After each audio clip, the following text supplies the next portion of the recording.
আসসালামু আলাইকুম প্রিয় কসবাবাসী। আপনারা জানেন হয়তো বা আমরা ড্রিম ইংলিশে প্রতিনিয়তই ইংরেজি ভাষা নিয়ে কাজ করে যাচ্ছি একদম ছোট বয়স থেকে সবার জন্য। আজকে আমরা রয়েছি এমন একটা ক্লাসরুমে যেখানে রয়েছে আমাদের জুনিয়র শিক্ষার্থীরা, ক্লাস 6 থেকে 10 পর্যন্ত যারা রয়েছে ওদের যেই ক্লাসরুম এখন সেটা। তো আমরা জানেন হয়তো বা প্রতি বছরে শুধুমাত্র একবারই আমরা ভর্তি নিয়ে থাকি স্কুল শিক্ষার্থীদেরকে।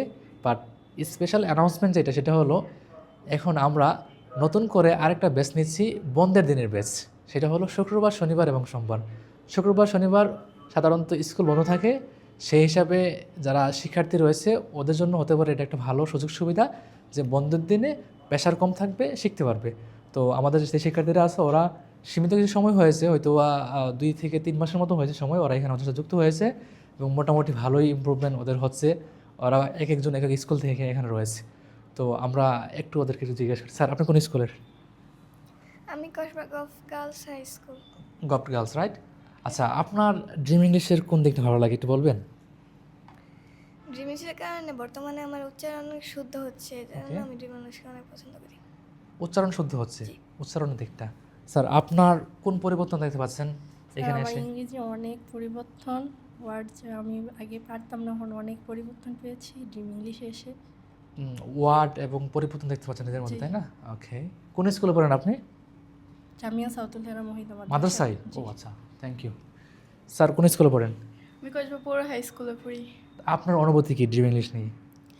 ড্রিম ইংলিশ নিয়ে আমার অনুভূতি অনেক ভালো। ড্রিম ইংলিশে আসার পর আমি নিজের প্রতি অনেক পরিবর্তন লক্ষ্য করি।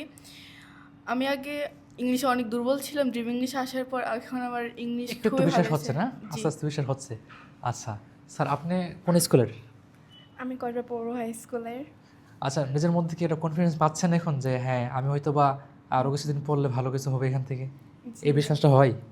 জি হয়, যে আমি এখানে আরও কিছুদিন পড়লে আমি ভালো একজন স্পিকার হতে পারবো এখানে পড়ে। তারপরে আমার এখানে পড়ার কারণে আমার ওয়ার্ডগুলো অনেক শুদ্ধ হচ্ছে। কোন দিকটা সবচেয়ে ভালো লাগে এখানে? এখানে সবচেয়ে ভালো দিকটা হচ্ছে আমি এখানে পড়ার কারণে আমার অনেক ওয়ার্ড উচ্চারণগুলো অনেক ভালো হচ্ছে। মানে তারপর উচ্চারণের যে বিষয়গুলো অথবা প্রনাউন্সিয়েশনগুলো শুদ্ধ হচ্ছে, তাই তো? প্রনাউন্সিয়েশনগুলো শুদ্ধ হচ্ছে। ওকে, থ্যাংক ইউ। স্যার আপনি কোন স্কুলের? কসবা পৌর হাই স্কুল। পৌর স্কুলের। ওকে, তো আপনার ড্রিম ইংলিশে আসার পরে পরিবেশটা কেমন লাগছে আপনার কাছে? অনেক ভালো। এখানে আসার পর আমি অনেক কিছু শিখতে পারছি যা এখানে না আসলে কখনোই শিখতে পারতাম না। হয়তো একটু কষ্ট হতো, তাই না? অবশ্যই শিখতে পারতেন, বাট একটু সময় লাগতো হয়তো। আচ্ছা, আপনার নাম কি স্যার? জুমা, কোন স্কুলে পড়েন? কসবা আদর্শ উচ্চ বিদ্যালয়। আদর্শতে? আচ্ছা, আদর্শতে নিজেকে প্রমাণ করতে হবে কিন্তু, হ্যাঁ আমি সেরা। এটা কি সম্ভব এখান থেকে তৈরি করা? জি, ওকে, তাহলে আপনার অনুভূতি কি ড্রিম ইংলিশ নিয়ে একটু বলেন তো শুনি। আমার অনুভূতি অনেক ভালো। এখানে এসে আমি অনেক ওয়ার্ড জানতে পারছি যেগুলো আমি আগে জানতাম না। অনেক Word? ওয়ার্ড আচ্ছা। শিখতে পারছি। ড্রিম ইংলিশ কি একটু বেশি ব্যাসার্ধ, তাই না? না, এতটাও না, বাট মোটামুটি দেখে নাকি? মোটামুটি। আচ্ছা, আহ, আপনি বলেন স্যার, ড্রিম ইংলিশে এসে খারাপ লাগে কেন বেশি? পড়াটা একটু বেশি হয়ে যায়। পড়াটা একটু বেশি হয়ে যায়। ওকে ওকে, থ্যাংক ইউ সো মাচ। আচ্ছা, তো আমরা আসলে কোনো কিছু নতুন কিছু অর্জন করতে গেলে অবশ্যই একটু পরিশ্রম করতে হবে, এটাই স্বাভাবিক। কোনো কিছু অর্জন করাটা এতটা ইজি না। তো যেহেতু আমরা নতুন একটা ভাষা শিখবো, অবশ্যই একটুখানি পড়া তো পড়তে হবেই স্যার। তো ইনশাল্লাহ আমি বিশ্বাস করছি যে আপনারা হয়তো এখানে আসছেন 3 মাস হলো এখন, তাই না? আর 3 মাস পড়লে হয়তো বা ভালো একটা দিকে যাবেন। এবং অবশ্যই আপনাদের ভিডিওগুলো হয়তো অনেকেই দেখে, সবাই দেখে ভিডিওতে আমাদের পেজে বা গ্রুপে। আশা করি ভালো কিছু হবে ইনশাল্লাহ। সবার জন্য শুভকামনা রইলে, ভালো থাকবেন। সে বাই বাই টু এভরিওয়ান।